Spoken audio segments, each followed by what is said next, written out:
minunăție de localitate care se învârte după soare. O să vedeți de ce zic.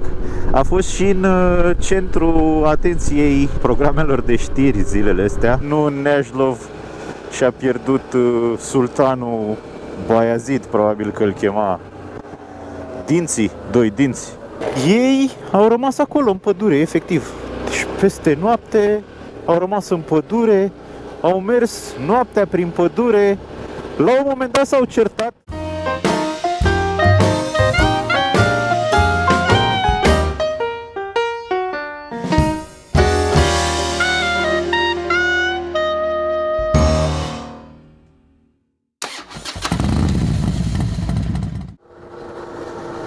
Salutare tuturor și bun venit pe canalul meu de YouTube.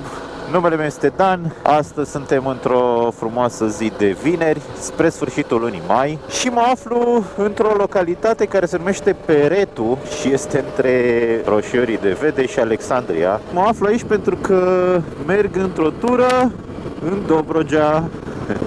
N-am mai fost niciodată în Dobrogea cu motocicleta, este prima dată. De-abia aștept, mi-am propus o tură de vreo 1700 de kilometri, împărțită pe 4 zile. Plec astăzi, vineri, și mă întorc luni în Craiova. Zilele cele mai lungi sunt astăzi, când am vreo 560 de kilometri de făcut, și evident la întoarcere, când o să am undeva la 360 până la București și încă vreo 240 până la Craiova. Altfel, celelalte zile sunt mai scurte, sunt de 300 și ceva de kilometri. Mă bucur tare mult că am ocazia să fac tura asta în Dobrogea. Eu sunt dobrogean, născut, crescut, sunt născut și crescut la Constanța. M-am mutat la Craiova când aveam 25 de ani, dar m-am plimbat prin Dobrogea minimal, pentru că, mă rog, așa erau vremurile atunci. Cred că am văzut un pic din Dobrogea, probabil cu părinții, și încă un pic cu școala. Mergeam în excursii cu autocarul. Deci eram foarte mic,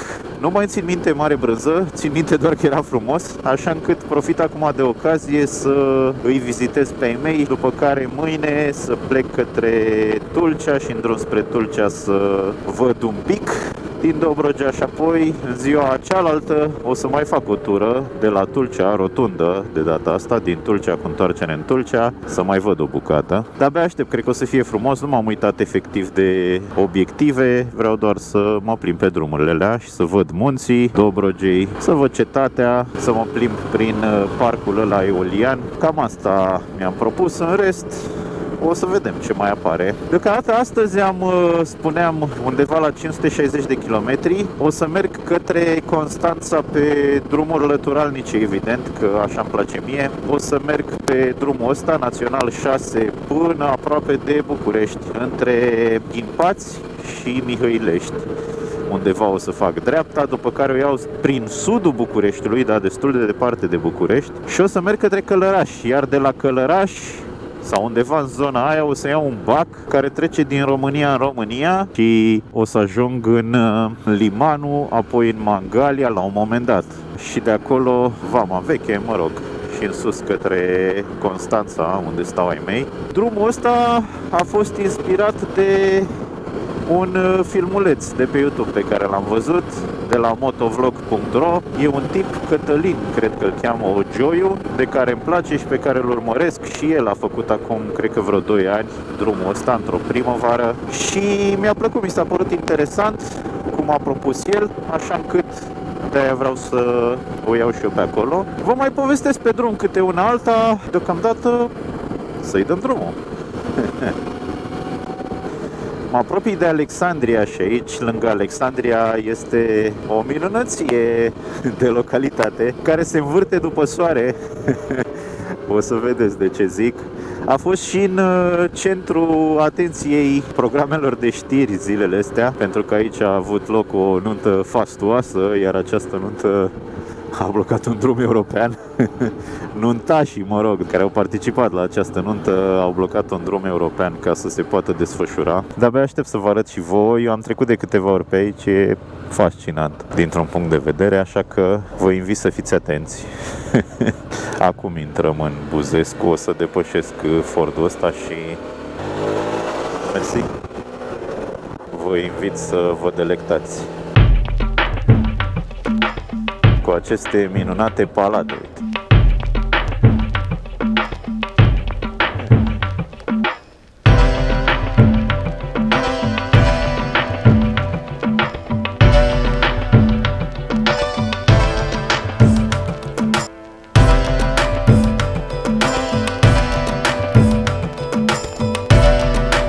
Astea sunt case obișnuite, o imaginați că sunt locuite de, că-s pe apartamente și că-s locuite de cine știe câte familii. Acum familiile ori fi numeroase, dar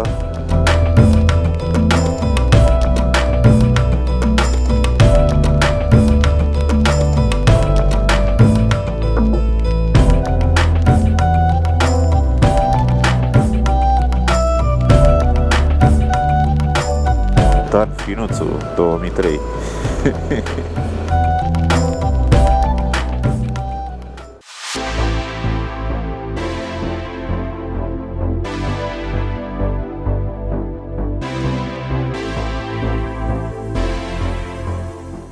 Aici, spre Călugăreni, trebuie să merg. Tura este făcută cu Calimoto ca să fie optimizată pentru motociclete și să mă ducă prin locuri mai puțin umblate. Îmi plac mult turele cu Calimoto, cred că am mai zis în toate vlogurile și mi se pare super mișto că ai ocazia să explorezi așa țara și toate țările, de fapt, că îți downloadezi hărțile și mergi pe unde vrei tu. Ia uite ce de maci. Încă sunt flori pe marginea drumului, deși e deja sfârșitul lui mai, sunt flori, maci și, mă rog, tot felul de alte flori pe care nu le cunosc, de toate culorile, ceea ce face o încântare orice plimbare de genul ăsta.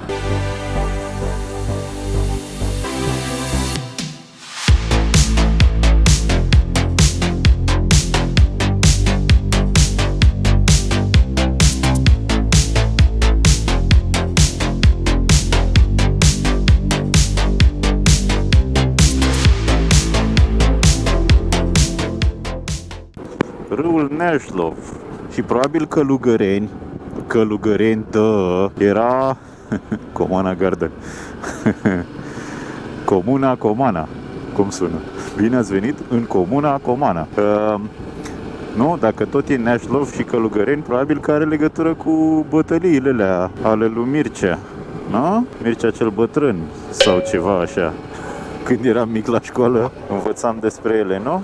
Unde și-a pierdut, nu Neșlov, și-a pierdut sultanul Baiazid, probabil că îl chema, dinții, doi dinți. Că am citit eu o poveste când eram mic, într-o carte cu povești istorice. Uite ce frumos e.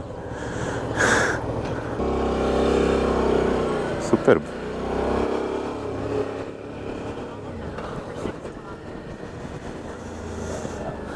Da, deci cred că aici, în Neșlov, la Călugăreni, nu? Și uite, urmașii ostașilor lui Mihai sau Mircea, care a fost? Mircea a fost, sigur Mircea, sigur. Nu, erau aici, adunați lângă Neșlov la o bere, că bătălia au câștigat-o.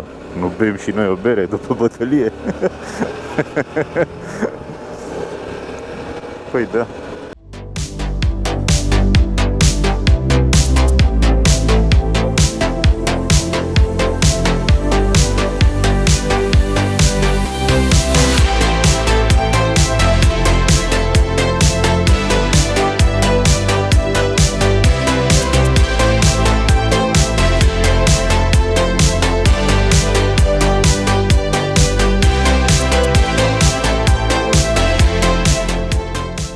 Sunt prin județul Giurgiu. Am zis să vă arăt o modalitate inedită pe care au găsit-o autoritățile de aici, să ajute șoferii. În loc să le repare drumul, s-au gândit că mai bine să evidențieze gropile cu un pic de timp înainte. Sunt gropile încercuite cu vopsea albă și au câteva linii înainte de ele, ca să știi că urmează groapă, nu știu, cu un 2 metri înainte de groapă, sunt niște linii așa, pac, și pe aia e încercuită groapa.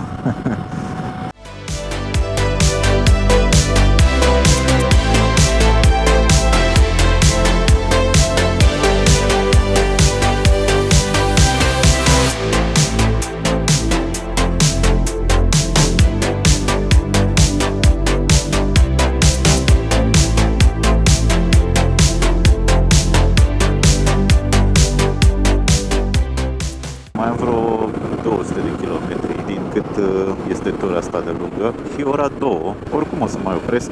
Sigur o să opresc la monument la Damclisi. Nu știu cât o să dureze să trec cu bacul, nu știu cât durează până vine bacul. O să mai opresc în Vama Veche, probabil o să-mi ia ceva să fac ăștia 200 de kilometri.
M-am pus în mișcare.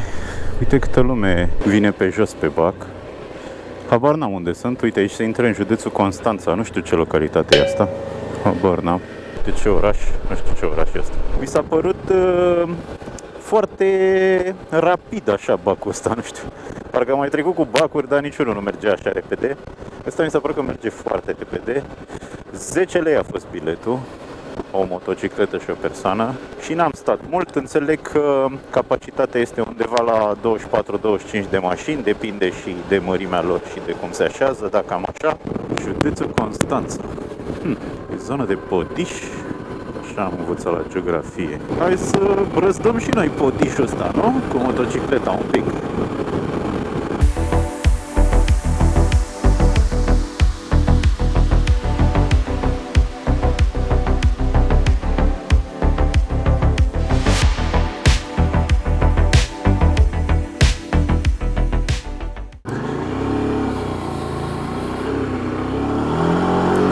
Ia să intru.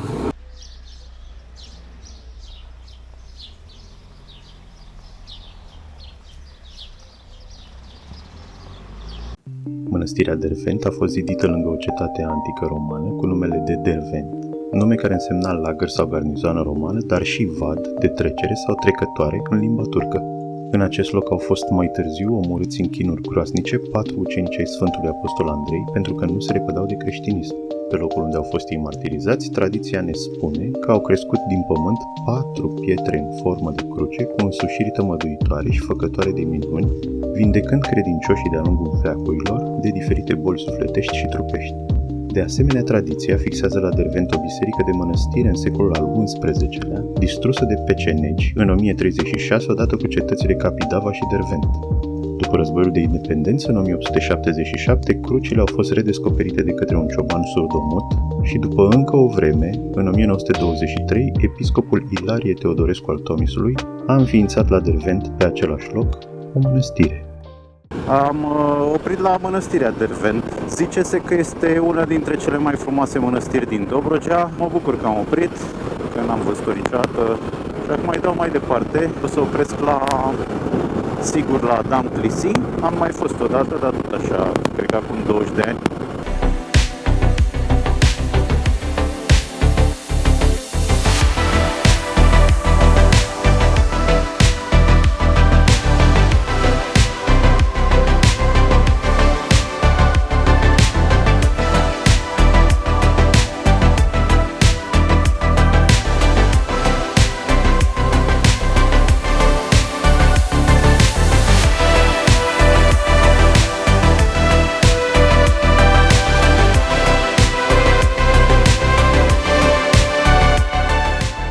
Spre mănăstirea Sfântul Andrei. Și aici este și peștera Sfântului Andrei, care cred că este chiar pe bune peștera lui, ca să zic așa, unde o fi stat la un moment dat.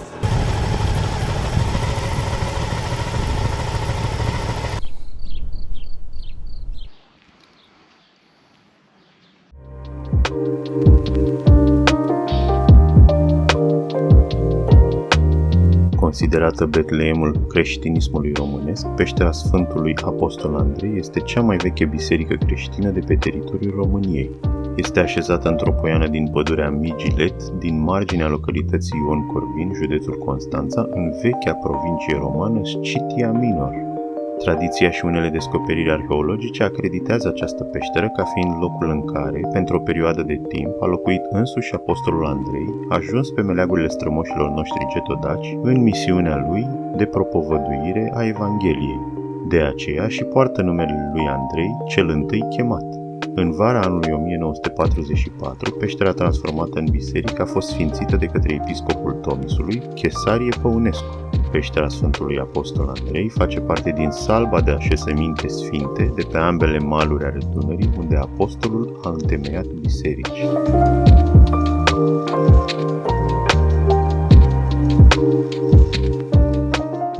Am bifat mănăstirea Sfântului Apostol Andrei. Nu știu ce obiective turistice mai am. Astea două mănăstiri au răsărit din senin. Nu știam că sunt în drum. Dacă le-am văzut, am intrat la ele.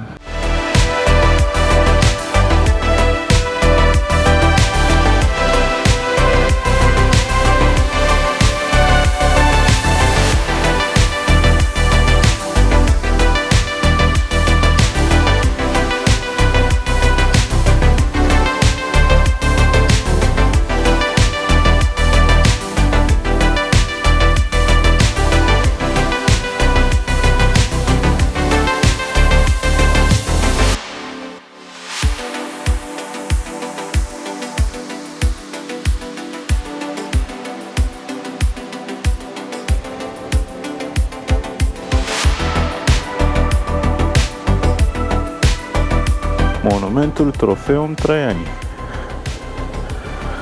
Altarul roman Adam Clisi. Monumentul triumfal Trofeum Traiani a fost ridicat în cinstea împăratului roman Traian, comemorând recenta victorie a romanilor asupra getodacilor din anul 106 după Hristos. A fost realizat din calcar cu o înălțime totală de aproximativ 40 de metri și spunea povestea luptelor și evenimentelor petrecute în zonă. În 1977 a fost reconstituit de către arheologi. De aici cred că ies către Mangalia și de la Mangalia fac dreapta către Vamă.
Foarte des în zona asta am văzut garduri așa.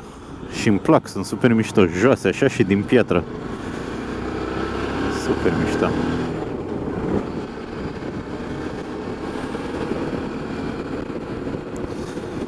Sunt frumoase satele astea constanțene. E adevărat, sunt cele mai vechi dintre ele. Lumea care a renovat și a făcut garduri, dar îmi plac astea vechi așa, uite. Uite și cum e asta. Uite ce mișto. Sau ăsta din față.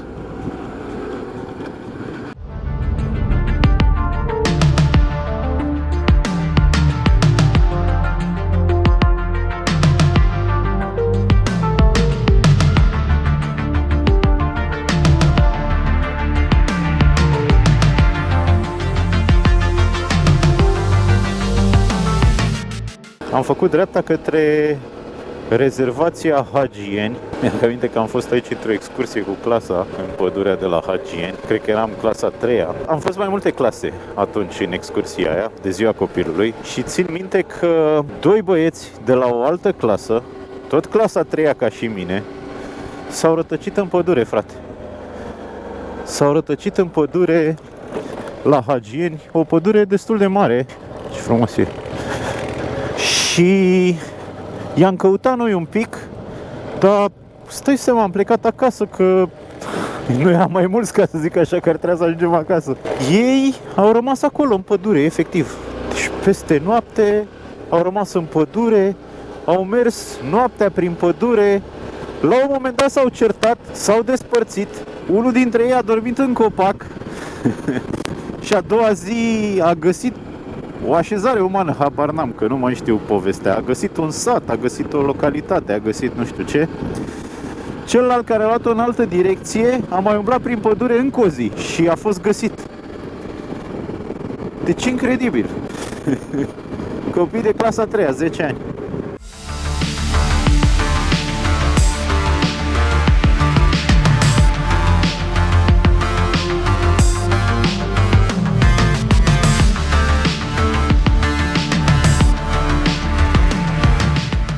Aici oprim la vama veche la semn. Exact. Să pun și eu un sticker aici, nu? Unde să-l punem? Unde să-l punem? Aici.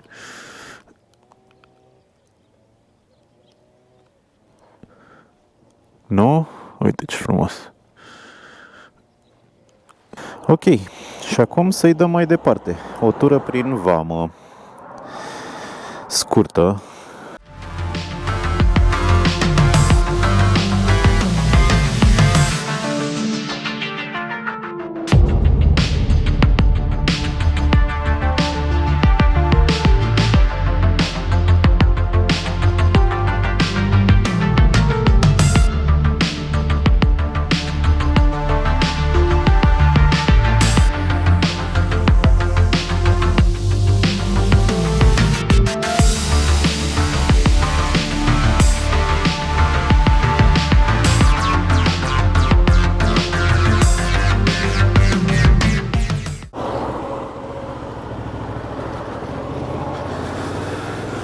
Ia, hai să intrăm, domne, și în 2 mai ăsta, că nu cred că am mai intrat. Ia ce frumos e.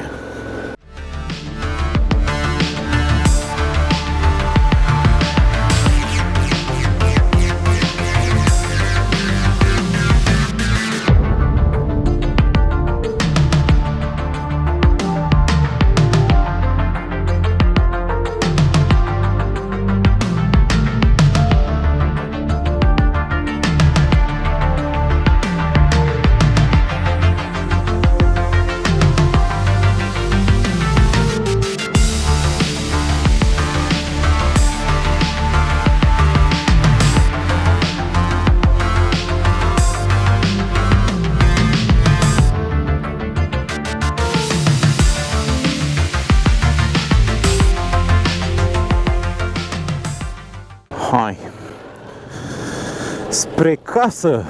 Nu mai dau prin alte stațiuni, că mai pierd o oră și așa mai am vreo 50 de km până acasă și mai trebuie să pun și benzină, deci mai am range 12 km, 11 km. Sper să ajung la benzinărie. Îi dau spre casă, spre Lazu, acolo o să dorm în seara asta. Nu mai intru prin stațiuni, că nu mai am timp. Aș vrea să mai prind lumină și să mai prind un pic de timp și cu ai mei. Ok, cam asta a fost plimbarea de astăzi. Drumul din Craiova până în Lazu, în Constanța, începutul turei din Dobrogea. Dacă vă place filmul, dați-mi un like, dați subscribe, comentați cu poveștile voastre de la mare. Eu citesc toate comentariile și mai și răspund la ele, de obicei. Dați click pe clopoțel și rămâneți aproape, pentru că oricum mai sunt zile de plimbare și vor mai fi filme despre tura asta. Dar până atunci, rămâneți aproape. Ciao, ciao!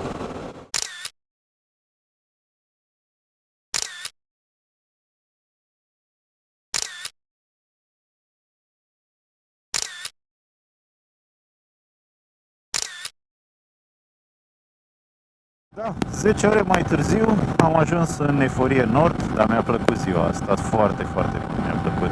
A fost super mișto. Cel mai mult mi-a plăcut că am ajuns până lângă mare cu motoreta. Aș fi putut să o bag chiar și pe plajă, dacă aș fi vrut, dar am făcut doar niște poze și atât. Faimoasa curbă de la Eforie Nord. Prima dată când am luat permisul aveam câteva zile. După ce luasem permisul, mergeam în spatele unui prieten și am venit aici în curba asta, că mă rog, pe aici aveam treabă. Și că lucram în promoții, făceam promoții pe plajă. Și când am ajuns în curbă, el a scos mâna pe geam și mi-a făcut așa cu pumnul: hai că poți! Și el a intrat tare în curbă, foarte frumos, a luat-o, nu știu ce. Mamă, eu am frânat, abia m-am târâit prin ea. Dar cred că era a doua zi după ce lasem permisul. Și cred că a fost cea mai strânsă curbă pe care am luat-o în primele zile de când am luat permisul. Așa, pe un drum european și la viteză. 10 ore pe drum. Astăzi toată ziua am mâncat 2 batoane proteice și un corn cu ciocolată. Atât. Și în continuare nu mi-e foame. Cred că mai pot să mai bag dacă ar fi să mai merg. Da, nu mai. Ok. Ne vedem zilele următoare. Ciao, ciao.